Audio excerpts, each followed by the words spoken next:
மேலமருங்கூர் பஞ்சாயத்தை சுற்றிய 10க்கும் மேற்பட்ட கிராமங்களில் 500க்கும் மேற்பட்ட குடும்பங்கள் கடும் குடிநீர் தட்டுப்பாட்டால் அவதி.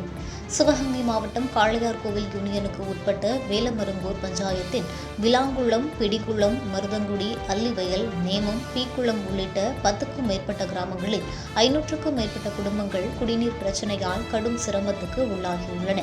அப்பகுதியில் நிலத்தடி நீர் உவர்ப்பாக இருப்பதால் குடிப்பதற்கு முற்றிலும் தகுதியற்றது. முன்பு ராமநாதபுரம் மாபெரும் காவிரி கூட்டு குடிநீர் திட்டம் மூலம் இப்பகுதிக்கு தண்ணீர் வழங்கப்பட்டு வந்தது.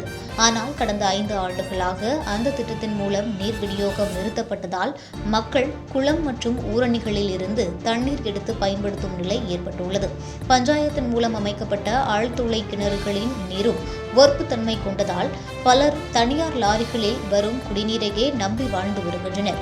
தற்போது ஒரு குடிநீர் குடம் ரூபாய் 12க்கு விற்பனை செய்யப்படுவதால் ஏழை குடும்பங்கள் கூட அதிக செலவு செய்து தண்ணீர் வாங்க வேண்டிய நிலை ஏற்பட்டுள்ளது. அதிகாலை முதலே மக்கள் காத்திருந்து குடம் வாங்கி செல்கின்றனர். ஒரு நாள் குடிநீர் லாரி முடிந்துவிட்டால் அன்றைய தினம் குடிநீர் கிடைக்காமல் வறுமையில் தவிக்கின்றனர். அப்பகுதிக்கு வாரத்தில் ஓரிரு நாட்களே பஞ்சாயத்தின் மூலம் விநியோகம் செய்யப்படும் உவர்ப்பு நீர் அன்றாட தேவைகளுக்கு போதிய அளவு தண்ணீர் கிடைக்காமல் மக்கள் கடும் சிரமம் அனுபவிக்கின்றனர். உவர்ப்பு நீரை குடிப்பதனால் பல்வேறு உடல்நல கோளாறுகள் ஏற்படுவதாக மக்கள் தெரிவித்துள்ளனர். விவசாயம் செய்து வாழும் எங்களுக்கு குடிநீரே இல்லாத நிலை வந்துவிட்டது.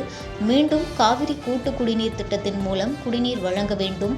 அடிப்படை உரிமையான குடிநீர் தேவையை அரசு உடனடியாக நிறைவேற்ற வேண்டும் என அப்பகுதி மக்கள் வலியுறுத்தி வருகின்றனர். வண்டி வர சொன்னாங்கன்னா ஒரு நேரம் வராங்க, ஒரு நேரம் வரமாட்டாங்க. அப்போ அந்த வண்டி வர்ற நேரம் நாங்கள் போய் தண்ணி பிடிச்சாதான், பிடிக்கிற நேரத்தில் சில பேருக்கு தண்ணி தீர்ந்து போயிடுது. அப்போ எல்லாரும் திரும்பி போகிற மாதிரி தான் இருக்குது.